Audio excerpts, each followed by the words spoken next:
ಈಗ ಕವನ ವಾಚನವನ್ನು ಮಾಡಲಿದ್ದಾರೆ ಶ್ರೀ ಓಂಕಾರಯ್ಯ ತವನದಿಯವರು. ಮುಂದಿನ ತಯಾರಿ ಶ್ರೀ ಸೈಯದ್ ಅಜೀಜ್ ಉರ್ ರೆಹಮಾನ್ ಸರ್ ಅವರು. ನನ್ನ ಕವನದ ಶೀರ್ಷಿಕೆ ಈ ದೇಹಕ್ಕೆ ಕಣ್ಣುಗಳಿರುವುದೇ ಒಳ್ಳೆಯದನ್ನು ಕಾಣುವುದಕ್ಕೆ, ಕೆಟ್ಟದ್ದರ ಕಡೆಗೆ ಕಣ್ಣಾಯಿಸಬೇಡಿ. ಕಿವಿಗಳಿರುವುದೇ ಒಳಿತಾಗುವುದನ್ನು ಕೇಳುವುದಕ್ಕೆ, ಕೆಡಕಾಗುವುದಕ್ಕೆ ಕಿವಿಗೊಡಬೇಡಿ. ನಾಲಿಗೆ ಇರುವುದೇ ಹಿತವಾದವನ್ನು ನುಡಿಯಲಿಕ್ಕೆ, ಅಹಿತವಾದವುಗಳ ಆಡಬೇಡಿ. ಕೈಗಳಿರುವುದೇ ಸತ್ಕಾರ್ಯಗಳ ಮಾಡುವುದಕ್ಕೆ, ದುಷ್ಕೃತ್ಯಗಳ ಗೈಯಬೇಡಿ.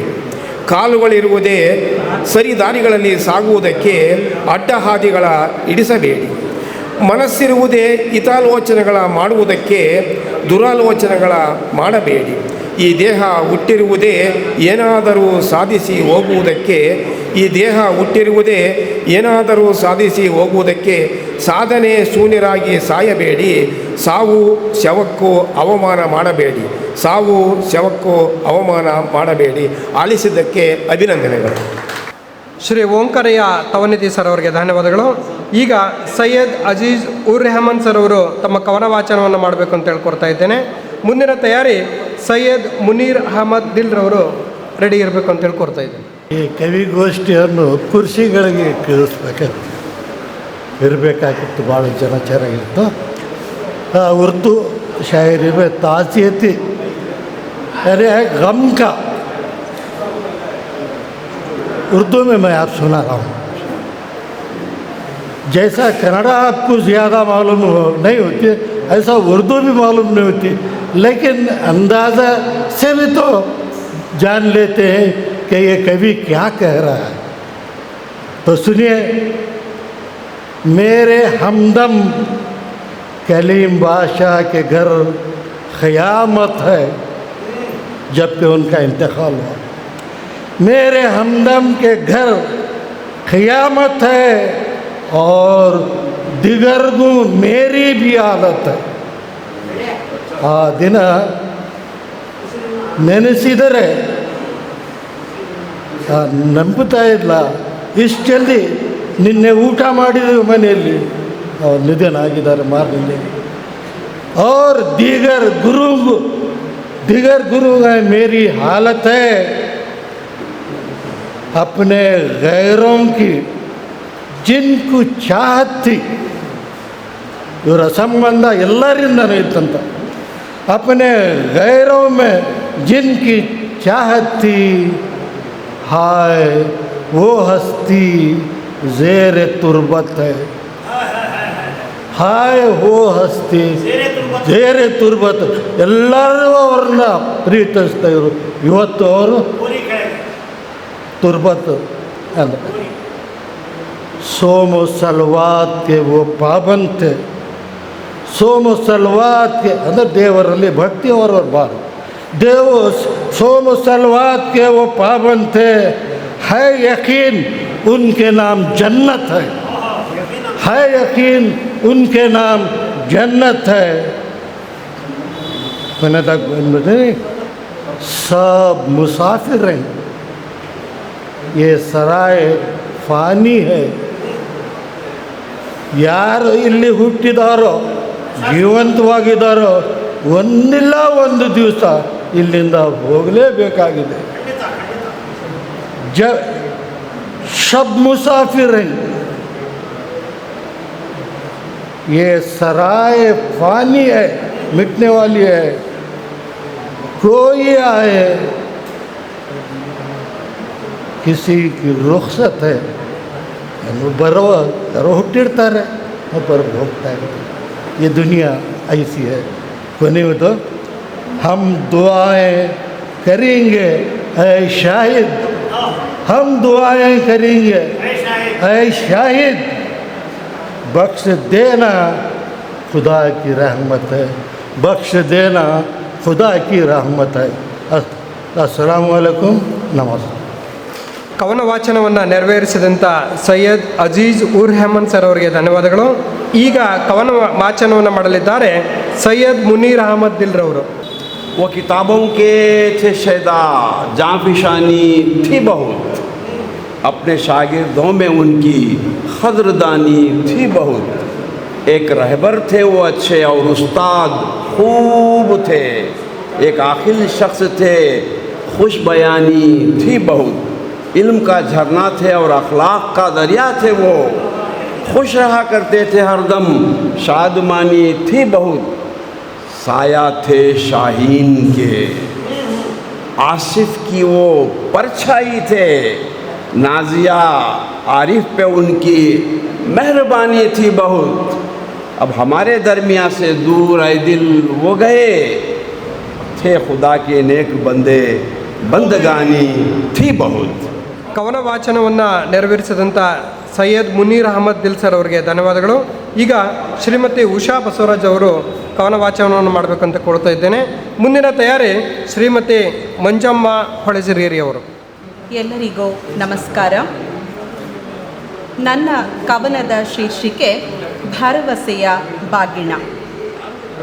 ಮಾನವನ ಅಂತಸ್ತೆ ಯೋಗ್ಯತೆ ಎನ್ನುತ್ತಾ, ಮಾನವನ ಅಂತಸ್ತೆ ಯೋಗ್ಯತೆ ಎನ್ನುತ್ತಾ, ಭಕ್ತಿಯಿಂದಲೇ ಸರ್ವ ಮುಕುತಿ ಎಂದು, ಭಕ್ತಿಯಿಂದಲೇ ಸರ್ವ ಮುಕುತಿ ಎಂದು ಈ ಭುವಿಯ ಮಡಿಲಿನಿಂದ ಬೆಳಕನೊತ್ತು, ಈ ಭುವಿಯ ಮಡಿಲಿನಿಂದ ಬೆಳಕನೊತ್ತು ಜನದ ಮನದ ಹೊನಲಿಗರ್ಪಿತ ಬಾಗಿಣ ಈ ನಮ್ಮ ಭರವಸೆಯ ಬಸವಣ್ಣ. ಜನದ ಮನದ ಹೊನಲಿಗರ್ಪಿತ ಬಾಗಿಣ ಈ ನಮ್ಮ ಭರವಸೆಯ ಬಸವಣ್ಣ. ಬಸವರ ಕಸುವ ತಿಳಿಯಲು ತುಸುವಾದರೂ ಅರಿ ವಚನವನ್ನ, ಬಸವರ ಕಸುವ ತಿಳಿಯಲು ತುಸುವಾದರೂ ಅರಿ ವಚನವನ್ನ, ಆಗ ಹೊಂದುವಿರಿ ಹಗುರಾದ ಮನವನ್ನ. ಅಪರಿಮಿತ ಶ್ರಮದ ಅನುಭಾವಿ ವಚನ ಸಾಹಿತ್ಯಕ್ಕೆ ಅವರೊಂದು ಠೀವಿ. ಅಪರಿಮಿತ ಶ್ರಮದ ಅನುಭಾವಿ ವಚನ ಸಾಹಿತ್ಯಕ್ಕೆ ಅವರೊಂದು ಠೀವಿ. ಪಡೆದು ಸಾರ್ಥಕವಾಯಿತು ಈ ಉರ್ವಿ, ಪಡೆದು ಸಾರ್ಥಕವಾಯಿತು ಈ ಉರ್ವಿ. ಅನುಭವ ಮಂಟಪದ ರೂವಾರಿ, ಅವರ ವಚನಗಳೋ ತರಹೇವಾರಿ. ಬಾಳ ಅರ್ಥಕ್ಕೆ ಮನುಜನಿಗೆ ಇವೇ ದಾರಿ, ಬಾಳ ಅರ್ಥಕ್ಕೆ ಮನುಜನಿಗೆ ಇವೇ ದಾರಿ. ಇಷ್ಟಲಿಂಗದಿ ಕಷ್ಟ ದೂರಗೊಳಿಸಿದ ಧೀಮಂತ, ಇಷ್ಟಲಿಂಗದಿ ಕಷ್ಟ ದೂರಗೊಳಿಸಿದ ಧೀಮಂತ, ಬೆಲೆ ಕಟ್ಟಲಾಗದ ಬಹುಮುಖಿ ಶ್ರೀಮಂತ. ಅವರ ಸಾಹಿತ್ಯ ಅರ್ಥಗರ್ಭಿತ ಅನವರತ, ಅವರ ಸಾಹಿತ್ಯ ಅರ್ಥಗರ್ಭಿತ ಅನವರತ. ಉಲಿಯುತ್ತಿವೆ ಪದ ಪದಗಳು ಸತ್ವದುಂಬಿ, ಉಲಿಯುತ್ತಿವೆ ಪದಗಳು ಸತ್ವದುಂಬಿ. ಓದುತ್ತಲೇ ಇರಬೇಕು ಅವನ್ನು ಮನದುಂಬಿ. ಬಸವರು ಬರೆಯದ ವಿಚಾರವಿರಲಿಲ್ಲ ಅಂದು, ಬಸವರು ಬರೆಯದ ವಿಚಾರವಿರಲಿಲ್ಲ ಅಂದು. ಅವರು ಬಿಂದುವಿನಿಂದ ಹೊರಟ ಸಿಂಧು, ಅವರು ಬಿಂದುವಿನಿಂದ ಹೊರಟ ಸಿಂಧು.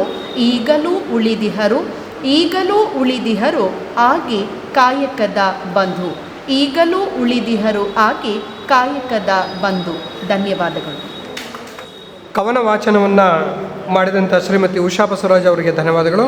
ಈಗ ಶ್ರೀಮತಿ ಮಂಜಮ್ಮ ಹೊಳೆಸಿರಿಯರಿ ಅವರು ಕವನ ವಾಚನವನ್ನು ಮಾಡಬೇಕು ಅಂತೇಳಿ ಕೋರ್ತಾ ಇದ್ದೇನೆ. ಮುಂದಿನ ತಯಾರಿ ಶ್ರೀ ಕುಂದೂರು ಮಂಜಪ್ಪನವರು. ಎಲ್ಲರಿಗೂ ನಮಸ್ಕಾರಗಳು. ಎಲ್ಲರಿಗೂ ನಮಸ್ಕಾರಗಳು. ನಮ್ಮ ಕವನದ ಶೀರ್ಷಿಕೆ ಕಲಿಮರಿಗೊಂದು ಕಾವ್ಯ ನಮನ.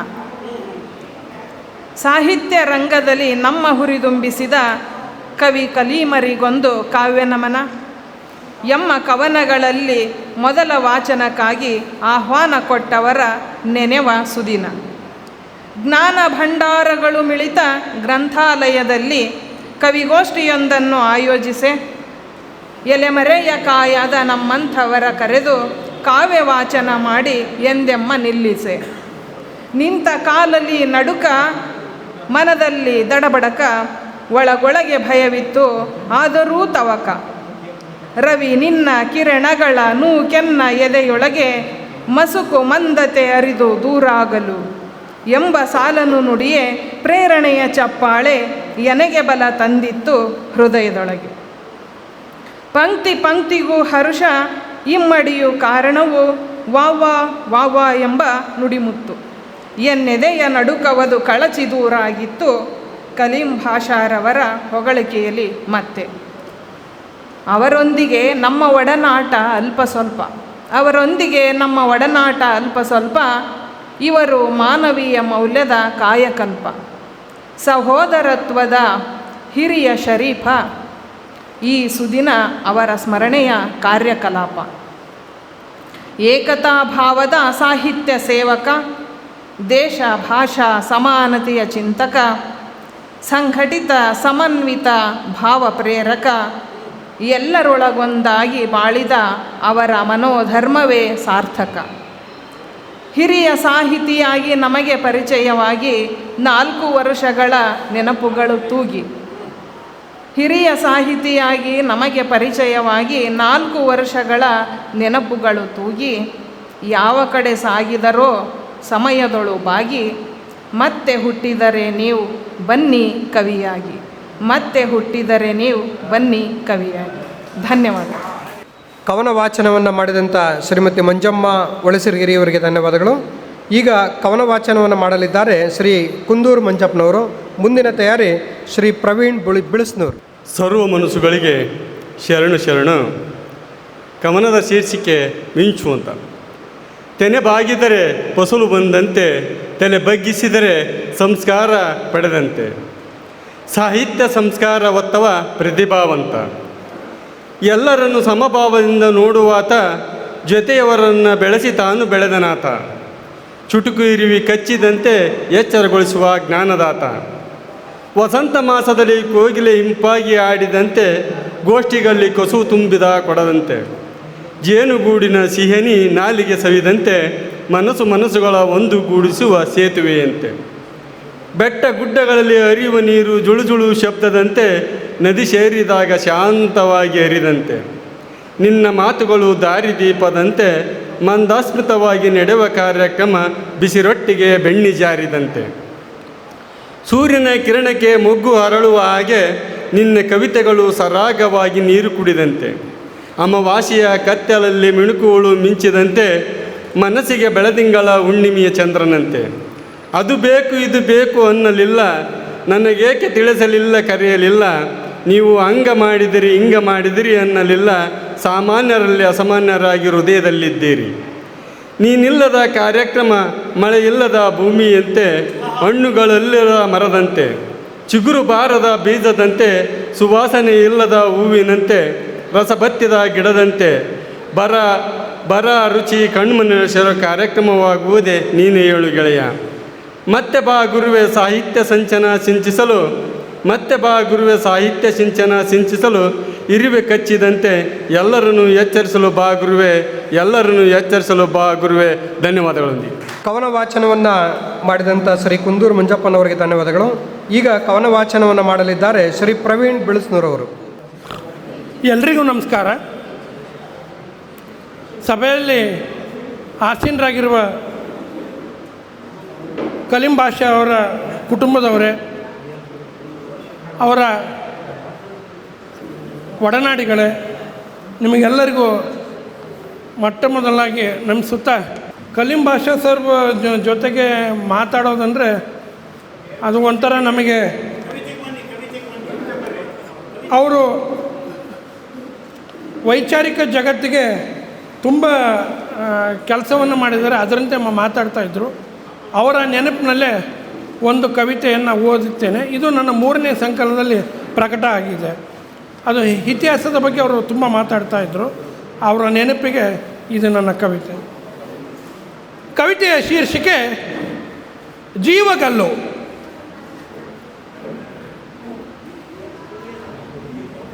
ಕಲ್ಲು ಮಣ್ಣು ಮೆತ್ತುವ ಕೈಗಳ ಮೇಲೆ ಬಾಯಿ ತುಂಬ ಉಳಿದ ಅಕ್ಷರಗಳೂ ಇಲ್ಲ, ಬಾಯಿ ತುಂಬ ಉಳಿದ ಅಕ್ಷರಗಳೂ ಇಲ್ಲ. ತುಂಬಿದ ಗಂಟು ಒಡೆಯುವ ತನಕ ಬಿದ್ದ ಏಟಿನ ಮಚ್ಚೆಗಳು ಇವೆ, ಹೊಡೆದಂತೆ ಸಾವಿನ ಲೆಕ್ಕದ ಹೊರೆಗಳೂ ಇವೆ. ಸಾಕ್ಷಿ ಹುಟ್ಟಿದ್ದು ಸತ್ತಿದೆ ಅರಮನೆಗಳ ಮೇಲೆ, ಸಾಕ್ಷಿ ಹುಟ್ಟಿದ್ದು ಸತ್ತಿದೆ ಅರಮನೆಗಳ ಮೇಲೆ. ಮುಂಡಾಸುಗಳ ಇಟ್ಟು ಉರುಳುವುದೂ ನಿಂತಿಲ್ಲ. ಅಸಂಖ್ಯ ಹಣೆಗಳ ಮೇಲೆ ಧರಿಸಿದ ಕುಂಕುಮ, ಬದಿಯಲ್ಲಿ ರಕ್ತಮಯ ಸಹಸ್ರ ಬೇಲಿಗಳ ನಡುವೆ ಮೈಗೆ ಎಳೆದುಕೊಂಡು ರಣಕೂಟ ಸುಡುವಾಗಲೇ ಯುದ್ಧಗಳು ಬಾಯಿ ತೆರೆಯುತ್ತಿವೆ. ಎಲ್ಲರಲ್ಲೂ ಇವರು ವಿಷನುಂಗಿ ಕಿತ್ತು ತಿನ್ನುವ ಸುಳ್ಳಿ ಮನೆಗೆ ಹಂದರವಾಗಿದ್ದಾರೆ. ಬರುವಾಗಲೇ ಬೆನ್ನಿಗೆ ಅಂಟಿವೆ, ಜಿಡ್ಡು ಹೊರಿಸಿಕೊಂಡು ಬರೀ ಬೂದಿ ಎಂದು ಗಡಿಯುದ್ದಕ್ಕೂ ಚಾಚಿಕೊಂಡಿವೆ. ಎಷ್ಟೋ ಸೀಮೆಗಳ ಹಣೆ ಬರಹದ ಗೂಡಿನಲ್ಲಿ ಮನದೊಡನೆ ಕಾಯಿಕೊಂಡು ಕಿತ್ತು ಬಿಟ್ಟಿದೆ. ಕೆತ್ತನೆಯು ಸಾಕ್ಷಿಯಂತೆ ಅಣುಕು ಆಡಿದೆ. ರಾಜ ರಾಣಿ ಮಂತ್ರಿ ಕಾಲಾಳು ಚಾಕ್ರಿ ಮಾಡಿ ಬರಿದು ಮಾಡಿವೆ. ರಾಜ ರಾಣಿ ಮಂತ್ರಿ ಕಾಲಾಳು ಚಾಕ್ರಿ ಮಾಡಿ ಬರಿದು ಮಾಡಿವೆ. ಕೈ ತುಂಬ ಅನ್ನ ಕೊಡದ, ಹೊಟ್ಟೆ ತುಂಬ ಕನಸು ಇಡದೆ ಬರಿದು ಮಾಡಿಬಿಟ್ಟಿದೆ ಜೀವಗಲ್ಲು. ಧನ್ಯವಾದಗಳು. ಕವನ ವಾಚನವನ್ನು ಮಾಡಿದಂಥ ಶ್ರೀ ಪ್ರವೀಣ್ ಬೆಳಸ್ನೂರವರಿಗೆ ಧನ್ಯವಾದಗಳು. ಈಗ ಡಾಕ್ಟ್ರು ದಾವೂದ್ ಮೊಹಸಿನ್ ಸರ್ ಅವರು ಕವನ ವಾಚನವನ್ನು ಮಾಡಬೇಕು ಅಂತ ಹೇಳ್ಕೊಡ್ತಾ ಇದ್ದೀನಿ. चंद मुतफ़र्रिक़ ख़यालात हैं जो नसर की सूरत में जिसे हम नज़्म-नुमा नसर कह सकते हैं या नसरी नज़्म कह सकते हैं. मुलाहिज़ा फरमाए चंद तासुरात हैं अल्फाज में डालने की मैंने कोशिश की है. आज लफ्ज़ कुछ ज़्यादा खामोश हैं. आज लफ्ज़ कुछ ज़्यादा खामोश हैं, जैसे किसी शनासा आवाज़ ने अचानक सफ़र आखिरत इख्तियार कर लिया हो. अदब के आंगन में एक कुर्सी खाली है और उस खाली कुर्सी के गिर्द यादों का हुजूम खड़ा है. जे कलीम बादशाह सिर्फ एक शायर नहीं थे, आप मोहब्बत से तराशे गए इंसानी क़दरों के एक रोशन इस्तिआरा थे. कन्नड़ा ज़ुबान के उफ़क़ पर आपने जो चराग़ जलाए, उनकी रोशनी वक्त के अंधेरों से नहीं डरती. आपके लफ्ज़ किताबों के सफ़ों तक महदूद नहीं, वो लोगों के दिलों में बसते हैं. उनकी सोच में सांस लेते हैं और उनकी यादों में धड़कते हैं. आज जब आप हमारे दरमियान नहीं, तब भी आपकी आवाज़ हवा के दोष पर सफ़र करती महसूस होती है. आज जब आप हमारे दरमियान नहीं, तब भी आपकी आवाज़ हवा के दोष पर सफ़र करती महसूस होती है. जैसे कोई नर्म सदा कह रही हो, शायर मरते नहीं, वो अपने लफ्ज़ों में ज़िंदा रहते हैं.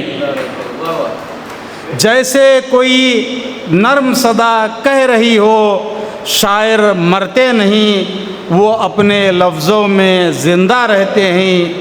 आप चले गए हैं मगर अपने पीछे फ़िक्र की खुशबू, मोहब्बत की रोशनी और इंसान दोस्ती की एक ऐसी रिवायत छोड़ गए हैं जो मुद्दतों ज़िंदा रहेगी. शुक्रिया. खुदा हाफिज़. ಕವನ ವಾಚನವನ್ನು ಮಾಡಿದ ಡಾಕ್ಟರ್ ದಾವೂದ್ ಮೊಹಸಿನ್ ಸರ್ ಅವರಿಗೆ ಧನ್ಯವಾದಗಳು. ಈಗ ಕೊನೆಯ ಕವಿ ಶ್ರೀ ಇಸ್ಮಾಯಿಲ್ ಎಲಿಗಾರ್ ಹರಪನಹಳ್ಳಿಯವರು ತಮ್ಮ ಕವನ ವಾಚನವನ್ನು ಮಾಡಬೇಕು ಅಂತೇಳಿ ಕೋರ್ತಾ ಇದ್ದೇನೆ. ಕವನದ ನನಗೆ ಗೊತ್ತಿಲ್ಲ ಕಲೀಂ ಬಾಷಾ ಅವ್ರ ಕುರಿತು ಕವಿಗೋಷ್ಠಿ ಇದೆ ಅಂತ ಹೇಳಿದರೆ ನಾನು ಸಿದ್ಧತೆ ಮಾಡ್ಕೊಳ್ತಿದ್ದೆ. ಅಚಾನಕ್ ಅವ್ರ ದೊಡ್ಡ ಮಗ ನಿನ್ನೆ ರಾತ್ರಿ ಫೋನ್ ಮಾಡಿದ್ರು, ಕಾರ್ಯಕ್ರಮ ಇದೆ ಬನ್ನಿ ಅಂಥೇಳಿ. ಬಂದು ಕಾರ್ಯಕ್ರಮ ನೋಡೋಣ ಬಂದವನು. ದೊಡ್ಡ ಮನಸ್ಸು ಎಲ್ಲರೂ ನನ್ನ ಮೇಲೆ ಕರೆಸಿದ್ದೀರಿ, ಧನ್ಯವಾದಗಳು. ನನ್ನ ಕವನದ ಶೀರ್ಷಿಕೆ ಮೌನಿಯಾದವು ಮಾತುಗಳು.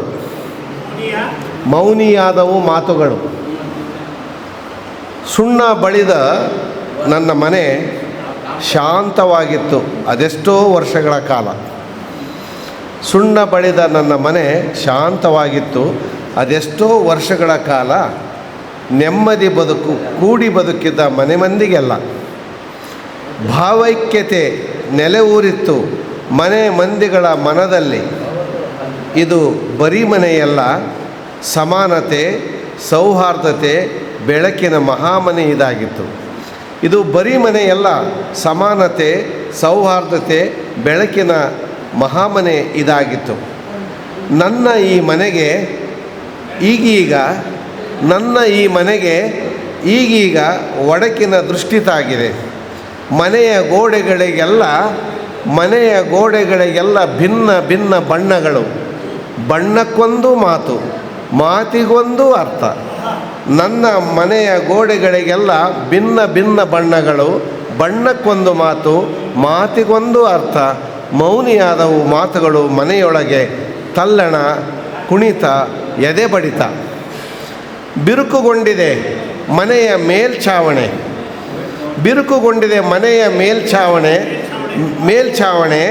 ಮಿಡಿಯುತ್ತಿವೆ ಕಂಬನಿ ತೆರೆದ ಬಾಗಿಲು ಕಿಟಕಿಗಳು.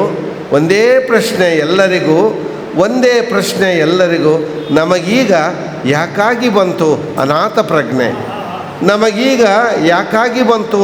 ಪ್ರಜ್ಞೆ? ಭಾವೈಕ್ಯತೆಯ ಜಾಗದಲ್ಲಿ ಭಾವೋದ್ರೇಕ, ಅಸತ್ಯ ಉನ್ಮಾದಗಳು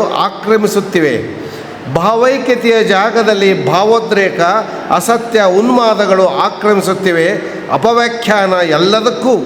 ಅಪವ್ಯಾಖ್ಯಾನ ಎಲ್ಲದಕ್ಕೂ ಸತ್ಯಕ್ಕೂ ಸಾಕ್ಷಿ ಹೇಳಬೇಕಾಗಿದೆ. ಸಾಕಾಗುವುದಿಲ್ಲ ಕುಳಿತರೆ ಸುಮ್ಮನೆ. ನಮ್ಮ ಈ ಮಹಾಮನೆಯನ್ನು ಕಟ್ಟಬೇಕಾಗಿದೆ ನಾವು ಬಿರುಕು ಬಿಡದಂತೆ. ಸಾಕಾಗುವುದಿಲ್ಲ ಕುಳಿತರೆ ಸುಮ್ಮನೆ, ನಮ್ಮ ಈ ಮಹಾಮನೆಯನ್ನು ಕಟ್ಟಬೇಕಿದೆ ಬಿರುಕು ಬಿಡದಂತೆ. ಸೂಫಿಗಳ, ಸಂತರ, ಶರಣರ ವಚನಗಳ ಸಮಾನತೆ ಸಾರುವ ಮೂಲಕ ಕಂಡುಕೊಳ್ಳಬೇಕಾಗಿದೆ ನಾವು ಹೋರಾಟದ ದಾರಿಯ. ನಮಸ್ಕಾರ. ತಮ್ಮ ಕವನವನ್ನು ವಾಚನ ಮಾಡಿದಂಥ ಶ್ರೀ ಇಸ್ಮಾಯಿಲ್ ಎಲಿಗಾರ್ ಹರಪನಹಳ್ಳಿ ಸರ್ ಅವರಿಗೆ ಧನ್ಯವಾದಗಳು. ನಕ್ಷತ್ರ ಟಿವಿ ಲೋಕಲ್ ನ್ಯೂಸ್, ಇದು ನಿಮ್ಮದೇ ಧ್ವನಿ.